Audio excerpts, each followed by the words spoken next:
Welcome to the Explainer. Today, for Lesson 7.1, we are going on a safari. But, not your typical Jeep and binoculars kind of safari. We're venturing into a bustling, invisible world hidden right under our noses, all around us, and honestly, even inside of us. It's this completely hidden landscape that you interact with every single day without even realizing it. Okay, let's dive right in by defining exactly what we're looking for out there. A microorganism is simply a living creature that's so incredibly small, you can only see it clearly by using a microscope. And just like all living things, they are made of cells. But a lot of the organisms we're going to explore today are single-celled. That means they are entire, fully functioning living beings made up of just one solitary cell. Pretty wild, right? Just take a look at these beautiful, almost alien-like shapes floating around in the dark.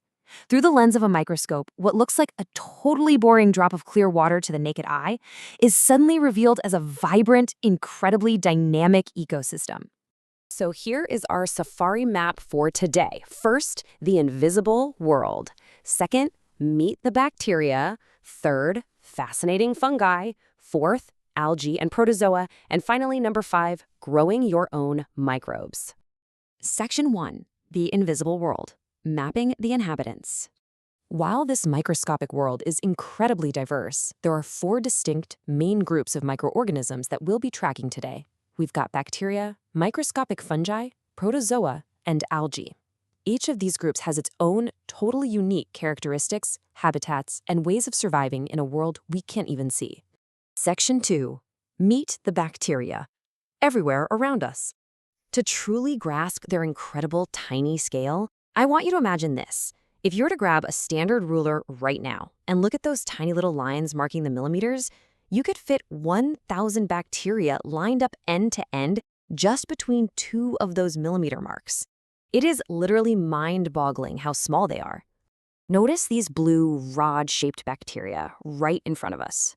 Whenever we hear the word bacteria, we almost always jump straight to germs and getting sick. But actually, while there are a few kinds that can make you ill, the vast majority of bacteria are completely harmless. In fact, the ones we're looking at right now live entirely harmlessly and naturally right inside our own digestive systems. Section 3. Fascinating fungi. Our invisible neighbors. Now, fungi can be a little bit tricky to categorize. We're all super familiar with large macrofungi. Think of the mushrooms or toadstools you might spot growing on a damp log or out in the soil. But those are really just a small part of the fungus's body, and they only pop up at certain times of the year. Most of the time, the fungus is actually a microfungus.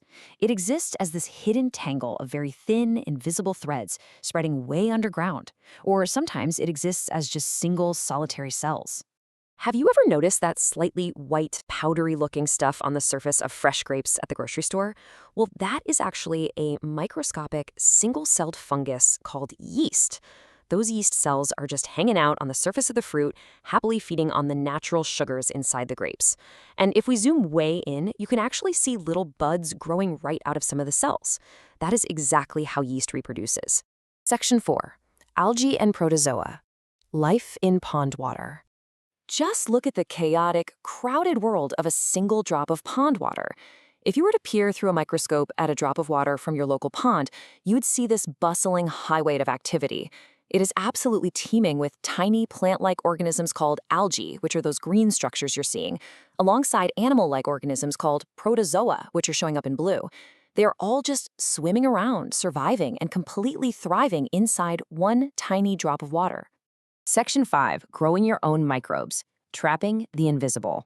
So as explorers on this safari, you're probably wondering, how exactly do we study what we literally cannot see? We can't exactly track their footprints in the mud or listen for their roars. We have to figure out a way to make the invisible visible. The brilliant solution scientists use is to provide these tiny creatures with a massive buffet of nutrients on a special kind of jelly called agar jelly. When you leave them to grow in a petri dish, a single, totally invisible cell of a bacterium or a fungus will just divide repeatedly, over and over again, until it creates a massive collection of millions of cells. We call this collection a colony, and while one single cell is invisible to us, a colony of millions of cells is big enough for you to see perfectly without a microscope at all. But before we can actually begin an experiment like this, our petri dish and that agar jelly must be completely sterile. Sterile simply means that any existing living organisms on those items have been completely killed off. This is absolutely critical. We have to start with a blank slate to be 100% sure that the only things growing in our dish are the specific microorganisms we are intentionally trying to catch from the air, and not some random contamination that was already hanging out on the dish. So here are the exact detective-like steps to safely catch microbes that are just naturally floating around in the air. First, you take the lid off your sterile dish and leave it open to the air for just 5 to 10 minutes. Honestly, that's all it takes for microorganisms in the air to just fall right onto the jelly. Second, you pop the lid back on and fasten it down with sticky tape. Third, and this is a total pro tip, you turn the whole dish upside down. Why? Well, droplets of water will naturally form inside the dish from condensation. If the dish is right side up, those puddles will drop straight down onto the jelly and literally drown the microorganisms you just caught. Turning it upside down keeps everybody safe. Finally, you label it and just wait a few days. After a few days, your once clear jelly dish is going to look something like this. The surface is just covered in massive colonies. As a general rule of thumb, colonies of bacteria usually have smooth edges, kind of like those shiny circular drops you're looking at. On the other hand, colonies of fungi are usually a bit furry or they have rougher edges. This incredibly simple experiment proves undeniably that the invisible world is right there, all around us, all the time. So, having successfully navigated this amazing hidden landscape together and figured out how to make the invisible visible, I'm going to leave you with this final, thrilling thought to ponder. As you sit there watching this explainer, what invisible creatures, what smooth bacteria or fuzzy fungi are floating in the air of the exact room you're sitting in right now? Until our next explainer, stay curious and keep exploring.